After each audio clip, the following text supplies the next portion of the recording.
Oke, selamat sore ya, menjelang berbuka puasa pada tahun 2020. Oke, silakan untuk yang nonton lewat YouTube. Saya ingatkan lagi untuk subscribe karena subscribe itu gratis ya. Di sebelah kanan berwarna merah ya, itu namanya subscribe. Kemudian tombol loncengnya klik, nanti ada tulisannya semua, nanti Anda klik yang semua, sehingga nanti ketika Anda ada video baru nanti ada pemberitahuan di HP Anda, seperti itu ya. Pada sore kali ini saya teringat dengan satu pemahaman atau satu ilmu, satu pengetahuan tentang pertukaran energi ya. Jadi alam semesta itu adalah pertukaran energi, atau bisa disebut dengan, itu nanti terkait dengan hukum karma, seperti itu ya. Jadi apa itu yang dimaksud dengan pertukaran energi? Yaitu dimulai dari sebuah pemahaman, dimulai dari sebuah pengetahuan bahwa seluruh alam semesta ini adalah energi. Ya, Anda harus memahami di situ ya. Awalnya seperti itu. Jadi seluruh alam semesta ini adalah energi. Buktinya mana? Secara sains itu dibuktikan oleh penelitiannya Einstein. Jadi sebelum Einstein melakukan atau menemukan sebuah penelitian, di situ sebelumnya ada penelitian-penelitian yang terdahulu oleh seorang filsuf, seorang filsafat, seorang peneliti ya, seorang peneliti yang menemukan bahwa ketika benda di seluruh dunia ini kemudian di zoom atau dipecah lagi sehingga ingin menemukan titik terkecil dari sebuah benda. Nah, di situ ditemukan ada neutron dan proton ya, seperti itu ya. Mungkin di pelajaran kita yang dulu SD itu kita sudah tahu ya. Nah, proton dan neutron itu kemudian dipecah lagi sehingga kemudian titik terkecil dari sebuah benda ternyata adalah atom. Nah, itu ya. Nah, atom itu sendiri kemudian tidak bisa dibelah lagi, kemudian diyakini bahwa atom adalah benda yang paling terkecil atau sesuatu hal yang paling inti, paling dasar dari sebuah benda di seluruh dunia ya. Apapun itu adalah atom ya. Jadi apapun benda, apapun bentuknya, itu hakikatnya adalah atom sebetulnya ya. Susunan dari atom-atom itulah benda. Nah, seperti itu ya. Ada sel, ada partikel, itu kan masih di atasnya lagi ya. Nah, kemudian dari penemuan atom itu kemudian memunculkan sebuah teknologi baru ya, termasuk bom atom. Nah, itu ya, termasuk bom atom itu juga nanti ada urutannya ke sana sebetulnya. Itu hasil penelitian dari peneliti-peneliti tersebut, kemudian digunakan sebagai alat perang sebetulnya ya. Nah, kemudian di abad 20 Einstein itu dia masih penasaran, dia tidak percaya bahwa atom itu titik terkecil dari sebuah benda. Kemudian diteliti lagi entah dengan bagaimana caranya, kemudian dia menemukan, ternyata dia menemukan alat yang bisa membelah atom ya. Jadi kemudian atom itu bisa dipecah lagi, bisa diurai lagi, bisa diperkecil lagi, dan ternyata ketika diurai itu lenyap, seperti itu ya. Jadi nggak ada ya, kosong seperti itu. Tetapi ada ya, dalam bentuk apa? Dalam bentuk energi seperti itu. Nah, kalau tidak salah ya, setelah saya membaca buku dan artikel dan macam-macam, kalau nggak salah ya, kesimpulan saya bahwa ternyata ketika atom itu dibelah, dia itu menjadi aneh, sifatnya menjadi berubah total ya, tidak seperti atom lagi ya. Jadi tidak seperti atom lagi, tetapi dia itu menjadi energi dan bisa menjadi cahaya, seperti itu. Bisa disebut energi, bisa disebut frekuensi, gelombang, cahaya, dan macam-macam ya, seperti itu. Kalau dia memakai alat ukur energi, dia jadi energi. Kalau dia pakai alat ukur cahaya, dia jadi cahaya. Jadi sifat dari benda itu kemudian sesuai dengan si penelitinya ya, sesuai dengan peneliti. Peneliti ini menggunakan apa? Dia bisa selaras dengan itu ya. Kira-kira seperti itu ya. Nah, terus kemudian itu disebut oleh Einstein sebagai kuanta atau kuantum ya, seperti itu. Nah, dan usut punya usut, ketika kuanta ini kemudian diputar 150 derajat ke kiri misalnya, maka kuanta yang satunya itu juga berputar 150 derajat ke kiri. Jadi artinya apa? Kuanta ini saling terkait, saling terhubung, tidak bisa tidak bisa dipisahkan antara satu sama lain, seperti air ya. Dia itu satu, tetapi seperti energi itu kemudian saling terhubung seperti itu ya. Nah, awalnya dari situ kalau kita pakai kajian logika, kalau kita pakai kajian sainsnya secara logisnya ke sana ya. Nah, kemudian diambillah kesimpulan bahwa seluruh alam semesta ini, seluruh barang, seluruh benda alam semesta ini adalah sesungguhnya adalah kuanta ya. Jadi lautan energi, ibaratnya seperti itu ya. Nah, kemudian ketika tersusun dan memadat dan kemudian terlihat oleh mata, maka kemudian itu menjadi batu, menjadi tanah, menjadi manusia, menjadi pohon dan sebagainya, menjadi angin, menjadi air ya. Itu hanya masalah pandangan saja ya, hanya masalah mata ya. Tapi aslinya itu adalah energi, cuman mata ini merangkum ya. Jadi tugas mata ini merangkum seperti itu, sehingga kemudian terciptalah antara batu dan kayu dan tanah itu kemudian berbeda. Padahal sesungguhnya di alam kuanta tadi, di titik terkecil dari benda tersebut itu sama, yaitu energi seperti itu. Dan sifat dari energi adalah satu sama lain saling terhubung, itu satu ya. Yang kedua, tidak bisa diciptakan dan tidak bisa dimusnahkan. Dia hanya bisa berpindah bentuk seperti itu ya. Itu seperti itu. Dia tidak bisa dimunculkan, dia tidak bisa dihancurkan, dia hanya berubah bentuk ya. Dia ada tetapi keberadaannya itu seperti tetap ya. Seperti tetap, hanya berubah bentuk seperti itu. Nggak bisa diciptakan, nggak bisa dimusnahkan. Itulah energi. Nah, kira-kira kesimpulannya seperti itu ya. Nah, kaitannya apa dengan yang saya maksud di tema awal tadi, yaitu tentang pertukaran energi. Nah, ketika kita sesungguhnya adalah energi atau kuanta, dan alam semesta di luar diri kita, apapun bentuknya, apapun namanya, itu juga adalah energi ya, dan kuanta. Dan sesungguhnya antara kita dan di luar diri kita itu sama, saling terkait, saling terhubung, karena sesungguhnya itu hanya satu ya.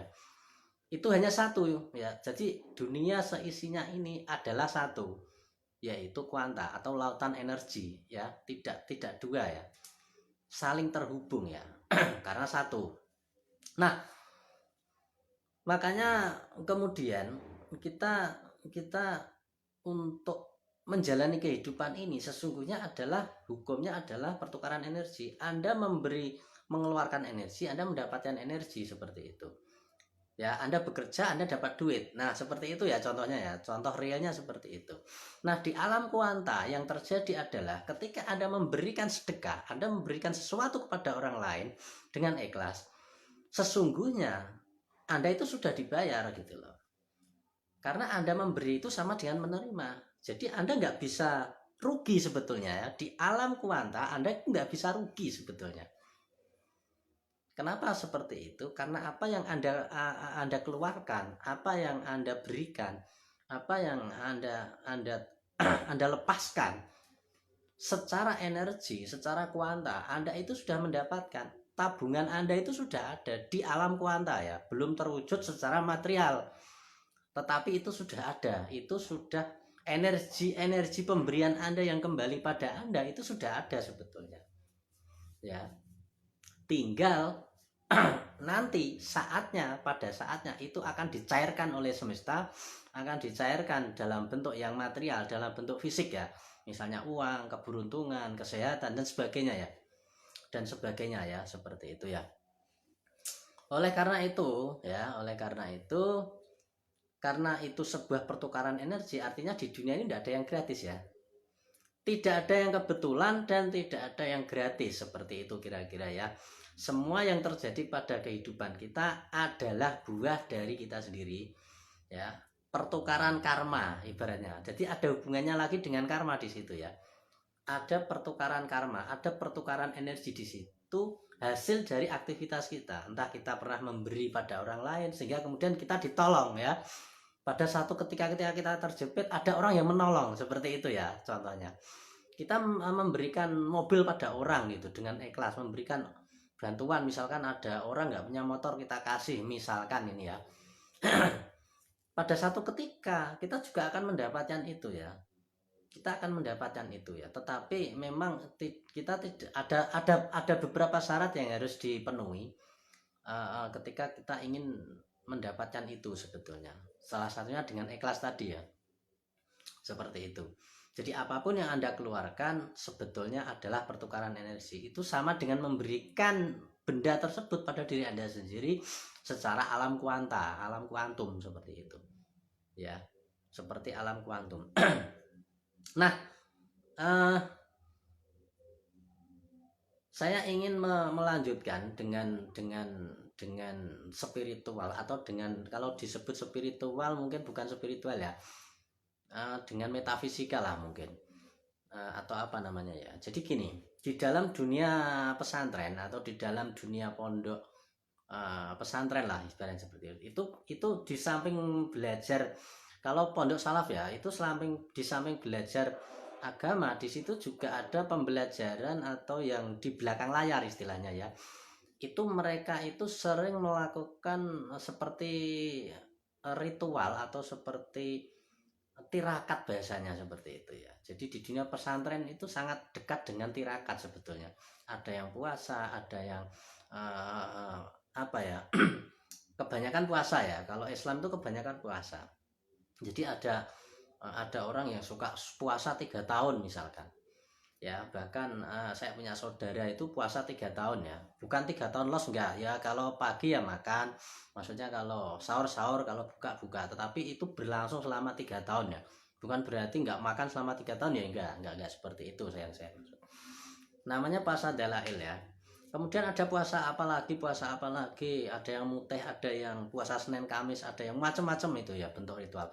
Ada yang enggak makan nasi, ada yang pokoknya macam-macam lah, banyak sekali di situ ya tradisi pesantren itu.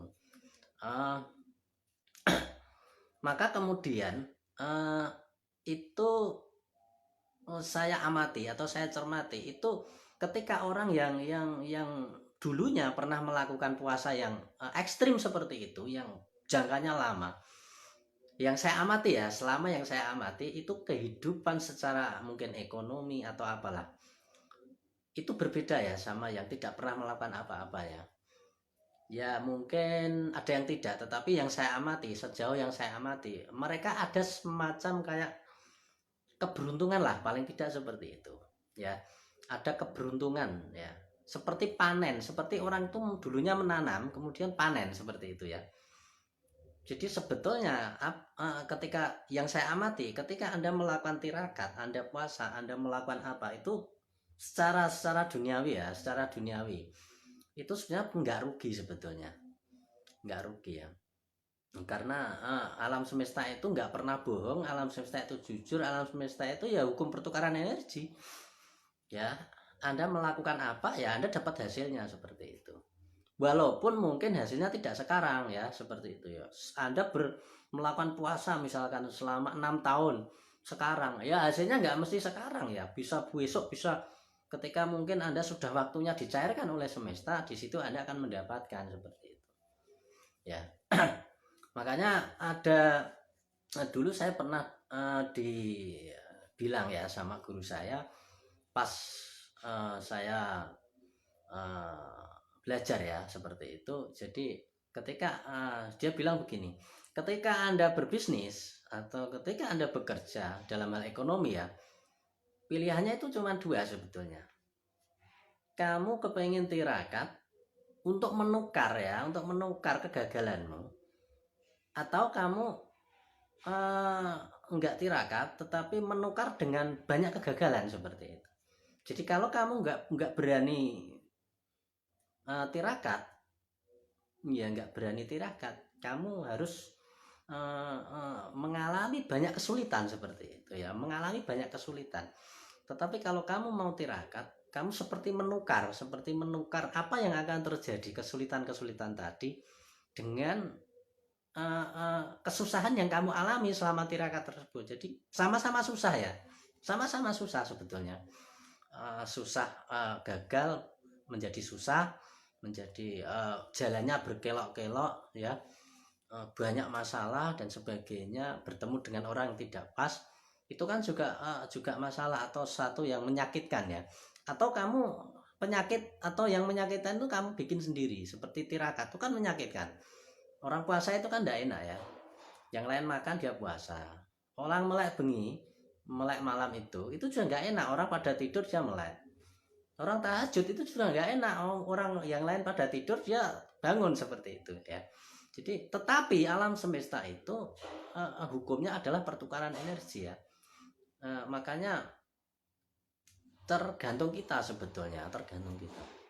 Jadi nggak ada yang rugi sebetulnya. Misalkan Anda melakukan puasa, melakukan ritual, melakukan apa gitu, itu ya memang pertukaran energinya seperti itu ya.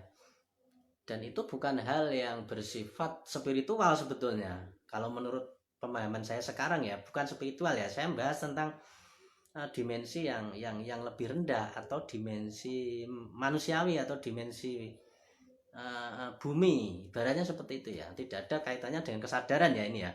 Tidak ada kaitannya dengan saya. Ini hanya masalah pertukaran energi sebetulnya. Hanya masalah pertukaran energi. Anda menukar energi Anda membeli dulu ibaratnya. Makanya kalau orang Jawa itu mengatakan apa ya, ngelmu itu kalakune dengan laku ibaratnya. Laku, dia menukar dulu, dia membeli dulu, membeli terhadap energi tadi ya, energi semesta. Anda ingin ampuh, Anda juga harus berani gentor tapa istilahnya ya, karena Anda membeli sebetulnya. Anda membeli itu, dan itu bukan hal spiritual atau hal apa ya, hal kesadaran, bukan ya. Ini di luar kesadaran. Ini masalah kehidupan duniawi, masalah kehidupan tentang kehidupan sekarang di bumi ya, seperti itu ya. Jadi nggak ada kaitannya dengan kesadaran ya. Ini berbeda ya, orientasinya yang saya bicarakan ini berbeda. Jadi ini hanya masalah dunia, masalah kesuksesan, tentang pertukaran energi seperti, karena masalah dunia memang rumusnya ya pertukaran energi tersebut sebetulnya ya. Misalkan contoh, Anda kepengen sukses, Anda kepengen kaya, nggak ada kaitannya dengan kesadaran sebetulnya. Walaupun kesadaran itu membantu, karena Anda jadi lebih tenang, Anda lebih damai dan sebagainya, tetapi sebetulnya tidak ada kaitannya ya. Ya, makanya orang kesadaran itu ya ada yang miskin gitu loh, ada yang kaya gitu loh. Karena tidak ada kaitannya ya. Kaitannya ya pertukaran energi seperti ini ya. Jadi ketika Anda mampu menukar energi semesta ya Anda mendapatkan. Anda ngasih energi ke semesta, Anda dapat energi balik yang berlipat seperti itu ya. Ya. Seperti Anda mencuri misalkan, Anda mencuri mobilnya orang Anda curi, ya sekilas Anda mendapatkan sesuatu ya. Sekilas Anda untung, tetapi aslinya Anda rugi gitu loh. Karena apa? Anda mencuri itu, Anda itu seperti berhutang sama semesta. Energi yang jatahnya itu bukan milik Anda, itu Anda ambil. Ya otomatis energi Anda berkurang senilai dengan mobil itu gitu loh.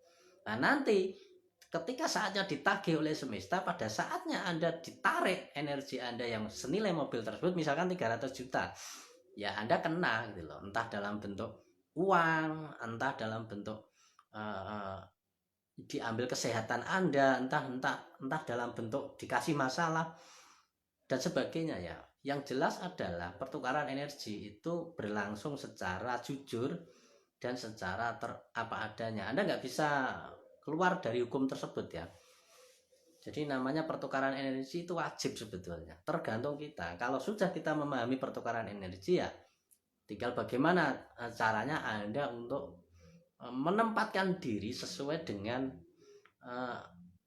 tempat yang mungkin membuat Anda menjadi enak seperti itu ya. Anda sudah memahami tentang pola itu sebetulnya. Anda memberi sama dengan Anda menabung, Anda mencuri, atau Anda mengambil dari orang lain yang bukan hak Anda. Itu Anda seperti berhutang seperti itu ya, berhutang energi ya. Makanya ada di dalam dalil ya, di Islam itu dikatakan bahwa as-sodaqah itu tadfaul bala ya. Jadi sodaqah itu menolak bala. Itu memang benar ya. Bisa Anda dapat rezeki, bisa Anda dapat rezeki dalam bentuk uang atau dalam bentuk pekerjaan, dalam bentuk miracle kesuksesan, tetapi juga bisa dalam hal kesehatan ya. Asalnya Anda mau ketabrak mobil ternyata nggak jadi seperti itu, ternyata masih selamat dan sebagainya. Memang itu betul seperti itu. Makanya kemarin saya pernah ke tempatnya Gus Anton ya, Gus Anton Gersik. Dia cerita bahwa dia itu dulunya pas muda itu dia sering balapan liar ya. Temannya itu sudah mati semua.